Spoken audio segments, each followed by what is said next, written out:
Hi everyone, and welcome to Everything You Need to Know About Music Photography, a panel by Off the Record.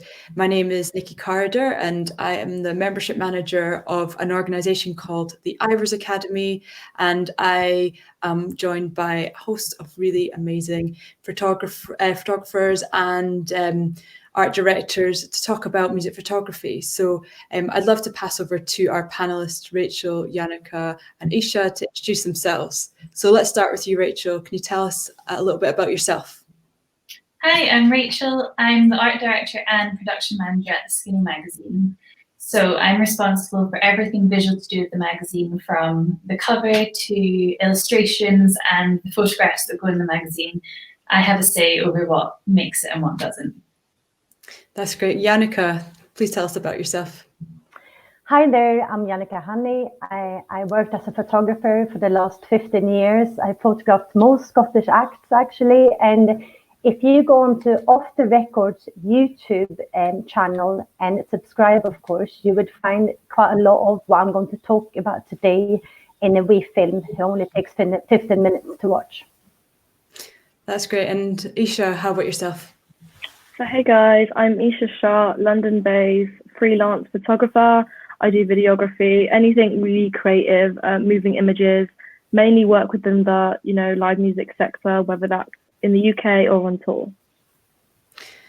So to start the conversation today, we are talking about particularly band photography, and I know a lot of our speakers have worked with a variety of photography and media and different mediums, but today specifically about bands and the approach to photography there. So broadly, we want to start with why branding in photography is so important when promoting your music. And Isha, I just want to start with you sort of very briefly. So I work for the Ivors Academy and we represent music creators and we get involved with support and development. And Mahalia is one of our members as well. And I know that's someone you've worked with before. So why is branding so important when you're promoting your music? I think the photographer's job is to try and encapsulate the artist's music. So for example, someone like Mahalia, she's got quite like an old school like R&B vibe, kind of jazzy, sometimes soulful. She kind of plays around, sometimes Afrobeat. So you're trying to encapsulate her music through a photograph, and you can do that in various ways. I think the main one is color and kind of matching the time period to like the kind of colors it was represented by, and also effects like the star filters, prisms, double exposure. There's so many ways, and it's just really important. So when somebody sees the image of an artist, they know exactly what genre, exactly what kind of music they're going to hear. And Jannica, you've been a photographer for many Scottish bands over the years as well. You sort of echo what Isha's saying there. Do you have anything to add? I think with photography, what's really important to remember is, I was almost about to say it's as important as the music, but I think we all have that need, especially now, of seeing and connecting. So actually, through the photography, you can communicate something that just that you literally can't verbalize as a band. And I also think creating images around the band that actually projects them further out into universe of what they're all about. I mean, I know I've seen loads of photography of acts that I actually never heard, but I remember the photography. So you see how this can work in different ways in that sense. But I absolutely echo that. And I also think it's a good way for their band to really think about what they're all about. Yeah, I like what you're saying around, getting a sense of the music before you've listened to it, and particularly on streaming platforms, Spotify, etc. You see that image first a lot of the time, and that sort of invites you in to actually listening to the music for new acts. And Rachael, I know you've got a background in design and illustration as well as photography. So I guess with all of that in mind, like how important is that image that represents the music from a Skinny perspective? Like Jannica and Isha said, it is really, really important because it's how people remember you. When they picture your band, they're going to picture your branding, they're going to picture the photos that represent you. And also with social media being such a big aspect of how people promote themselves these days, it's really important that you have quite a consistent image that represents who you are, so people have a really good idea of what your music's like, who your influences are, what direction you're moving towards, and that sort of thing. So drawing on a few things you've said there around it, really sort of representing your sound as a band, talk to me, I guess, Isha, you first around, how do you go about composing a band shoot versus doing some live music images for press, etc. What are the first things to think about when you're doing that? So for me, when I'm doing a band shoot, I always, again, really want to gather their music and gather their vibe. So my favorite thing, is just kind of have a conversation, play some of their favorite music, get them kind of comfortable. And I think that's the most important thing. There's nothing worse than having like 5 people just stood in a line. You really kind of have to gather how they all kind of communicate and how they vibe with each other. And off that, you kind of feel some kind of poses and placements, and try to kind of make it reflect their genre. You never want anything really cheesy, like, in the woods and really like bad graffiti photos. You always kind of like have a mood board, and you kind of plan it before and, bounce back with whoever you're photographing and just kind of say, oh, I'm thinking we go this direction, and, usually on the same time, you're always on the same length. So everyone's kind of like, oh yeah, or, you kind of have to have that prep involved before you go into a shoot.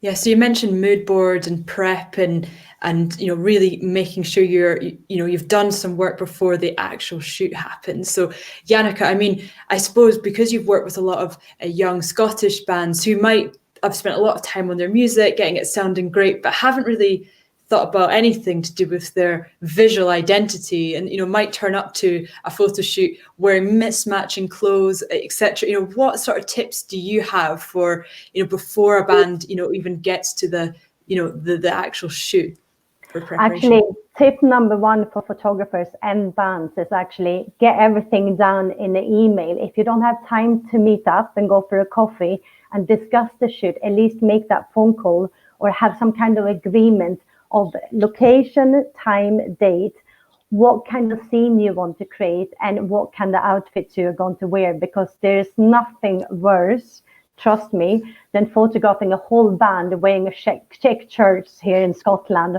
or those hoodies with the white strings. Do you remember? So I think things like that is really elementary. And I love as well how you mentioned the graffiti walls, no graffiti walls.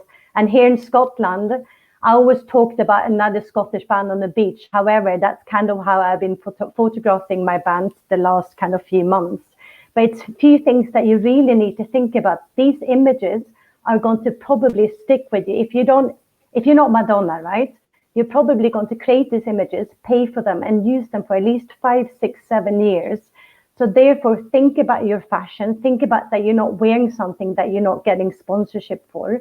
Think about that you don't have Edinburgh Castle in the background, because you don't want to look like another Scottish band. You want these images to travel. So I always talk to my musicians. We always sit down. We're always connected, because if you don't have that either, people get nervous. And, sometimes when we're nervous, we don't come across so nice, So the main thing is to actually just go out and have a really good day. But it's important to talk about the location so you and the band know, or the band knows what's going to happen, because I think that makes us all feel much more secured.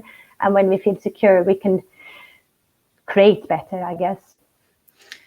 So what's quite interesting there, you've almost brought up, Madonna obviously has a very different budget to having a shoot than maybe a brand new act that's starting out. And I suppose, Rachael, I'd love to hear from you around, have you got some example?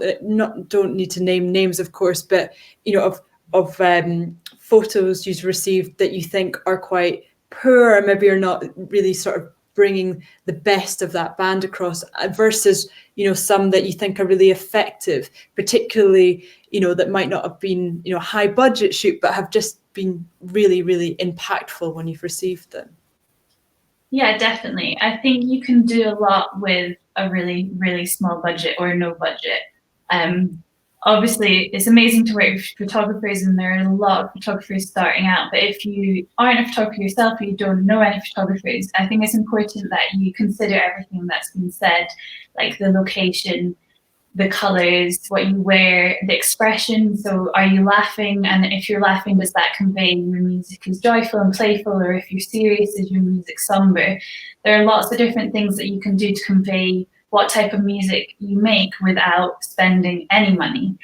And the key thing for us is quality. So selfies shot in a dark room on your iPhone that are really grainy and low resolution, we won't be able to use them in print. And so that can really have a detrimental impact on your publicity, because we don't show an image of you or your band.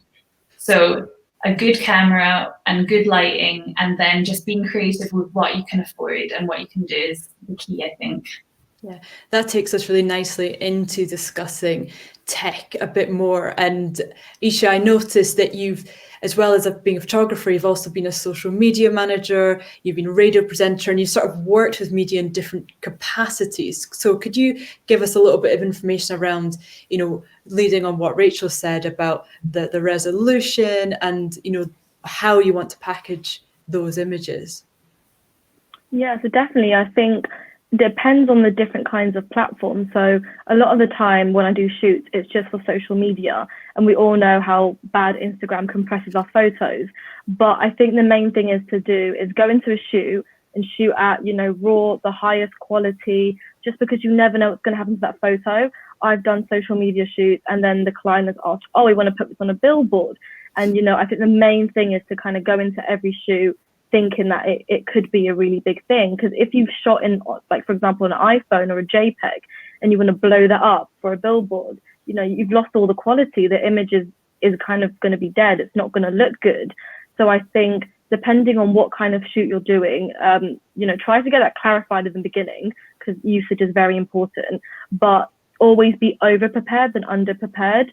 And when you're going into different settings, so for example, live music is not controlled. It's very erratic. You don't know what color lights you're going to get.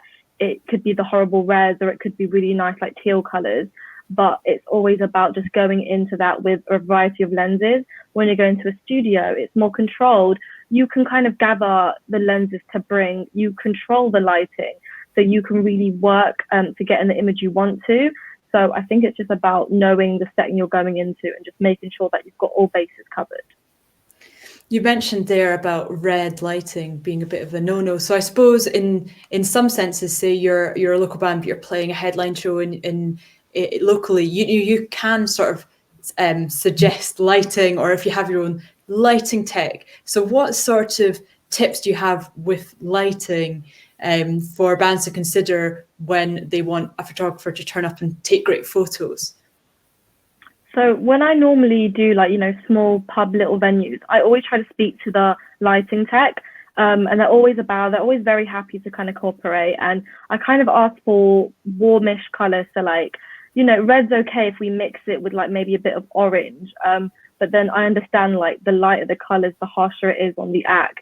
I think it really depends on their vibe. I quite like experimenting with all different kinds of colors. Like the reds, the blues, and the purples are a bit more harder when you're editing. But for me, I like making my photos more atmospheric and dark and, vibey, rather than having a clear flash shot. So I would say if you're an up and coming artist, the main kind of thing you need to consider is there enough light so I can, at least capture some definition on your face. It doesn't have to be crystal clear, but, definitely speak to the lighting tech to make sure that it's not going to be just a red spotlight. So when I've run gigs for bands that I've managed in the past, I haven't really thought about, I should do an introduction with the photographer to the sound engineer that also does the lighting for the small venue. So I think you've raised a really good point there around actually thinking about who to connect in the team to get the most out of those opportunities. And Jannica, do you have any other sort of preparation or people that you'd really like to speak to make sure that you're as prepared as possible going into that live shoot? Live gigs, you mean? Yeah, I mean, either, to be honest. If say I manage a band and we've got, so Jannica, we want to do a shoot one day, and then the next day we want you to come and take some live pictures, some photos as well. What should we have all prepared going into those 2 days? because I can just echo what Isha said with the light technician. It's like your best friend at these kind of gigs. So I think that's another thing to mention as well. It's always good to be nice to people, you know, because otherwise you're not going to be able to create any magical images. But I'm on the other hand more like no greens or red, just give me white light if that's all you have. But I think the main thing is with photography and bands is like you can actually, I don't want to use the word control, but you can actually hold a lot of it. So the preparation is totally essential to create those kind of images that you want to get. And I want to add something else with press. It's like what photographers know, what musicians really need to understand is that to get any coverage, they need images. So for any press who gets in touch, they're not going to send the photographer. You will need to send them the images. So that's why it's so essential to get images done early. You don't need to spend loads of money on pictures either. It's just like, even if you have a friend and maybe you don't want to mess it up with too many crazy backdrops and stuff. It's like, if you keep it quite simple, it's possible to create images that can carry over until you have enough money to book your own photographer. But I think preparation is essential. And I think it's really important for a band to talk about if they have a style, or like a lot of younger acts that I photographed who didn't really know what they were wearing. So I always said, whatever you wear on stage, perhaps that's something you want to bring into your press shot as well. But if you got a photographer, since you asked Nicky, I think it's the photographer's job to actually bring the equipment, if that makes sense. Like, I don't like my clients to think about if it's raining or not. That's my concern, or if I have enough light. But it's probably something that those musicians should be thinking about, asking the photographer to make sure that, you know, everything's prepared, because working with someone like yourself is very different to maybe working with someone who's just getting into photography, who maybe is less experienced. So just knowing that those conversations are being had, and that, yeah, it's all prepared, I suppose, going into the shoot. And you mentioned something there about having to provide your own press photos, and that sort of brings me on to you, Rachael, because I suppose you might have an exciting band. They might be doing an interesting gig somewhere, but, you know, do you send reviewers to places still? And, you know, are you more likely to get better placement if there's some photos involved in that? And, you know, from your point of view, looking at the preparation and the team before you receive images, either for like a featured article or a review or whatever that is, you know, who do you want in place, and what preparation do you want from the Skinnies' point of view? Yeah, so we pre-COVID, we're sending quite a few photographers out to review shows every month. So our music editor would select the shows that we would then review, and we would send photographers, and I would select what photographers would put in a request. So I would have a rough idea of what music they like, because that really has an impact on the photos you take. If you're enjoying the gig, then you're going to probably take better photos, and you're also going to understand the music better, so you're going to know how to capture it. So that has an impact on who gets sent to what gigs. But also there'll be photographers who I know are amazing at shooting in low light levels, whether that's because they have a lot of experience or they have really great kit. Then they would be more likely to be sent to gigs that are taking place in the venues that I know are dark and grungy, and, you know, have that the lighting is always kind of moody and dark. As if there might be a photographer who, say, only takes photos on film, and I'd be keen to send them to a gig that I know is kind of a big venue, tend to have big light production. There's going to be spotlights and other lights coming in from lots of different directions, because I know then that their photos are more likely to be developed. But on that topic, if a photographer only shoots in film, I would always say take digital as well, because your film could get jammed, or it just couldn't develop right, or your settings could be wrong. So always be prepared, always have multiple lenses. And the other thing with venues is you might turn up and there's been a request that there are no photographers at the front of the stage, so you get pushed right to the back of the venue. And if you've only taken one lens, you might only be able to get photos that capture the whole audience, and you can't even see the performers on stage. So it's all about preparation. So just continuing briefly on the, pre/post-COVID, where we can actually do live music again. If you are sending a few photographers to different shows, but you said you would review my show, but you're not able to send a photographer to my show, would I be able to come to you and say, I can get some good photos for you to use? Is there an opportunity for bands to start thinking about, getting their own photography done, just helped to send you to get better coverage, to get sort of better placement? Or is that not something that the Skinny are open to? So when we're reviewing shows, we tend to not inform the band, so they wouldn't necessarily even know that we're sending a photographer, and it's just a bonus that then this review of the band appears, and we have images of them. And that works in our favour for a variety of reasons. The writer who's going to review the show, for example, could be ill that night and can no longer attend, and so we don't then have the review, and so we don't want to make any promises that we can't then stick to. But photographers and bands can always send images to us.